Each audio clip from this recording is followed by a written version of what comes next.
Noam Chomsky is the principal architect of generative linguistics and has been the driving force in recent evolutions of the theory, including in the development of the principles and parameters framework, which one commentator has described as, quote, the first really novel approach to language in the last 2,500 years. Professor Chomsky has also been a key figure in the development of the cognitive sciences generally, indeed the most important figure in their development according to Harvard's Howard Gardner. He is perhaps most famous for his writings and lectures on international politics and in media theory. It is less well known, however, that Professor Chomsky has been an important figure in Anglo-American philosophy over the last 50 years, and that he has been a key interlocutor with all the leading philosophers of language and mind within that tradition. He's had lively exchanges with, for example, Willard Van Orman Quine, Hilary Putnam, Donald Davidson, Saul Kripke, John Searle, Michael Dummett, and now a new generation of philosophers. And I guess the first question has to be the following. Given everything that's on your plate, why do you bother with the philosophers? Well, that's the most fascinating topic of all. It's what I grew up with and still am obsessed with. Why do you think other linguists are not, or in general other scientists don't seem to be as engaged with the philosophical community?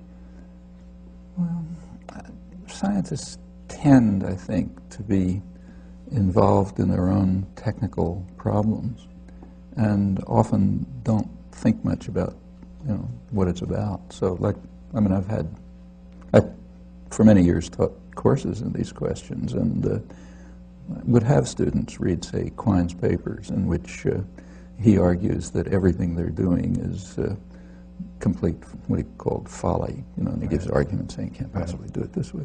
The students will read the papers, but then go back to doing, and say, kind of interesting, and then go back to doing exactly the same work that they've just read is folly and can't be done, and so on and so forth. And I think that's not unusual. If you read the scientific literature, there's a lot of expressed contempt for what philosophers have to say about this. So you'll read somebody working on the neurophysiology of consciousness, big hot topic, and there'll be an obligatory first couple of paragraphs saying, well, the philosophers have muddled this up for centuries, but now we'll show how it's done. But with no engagement in the arguments that have been given or the thinking behind it. Does it trouble you that, say, most other linguists don't engage philosophers on these issues?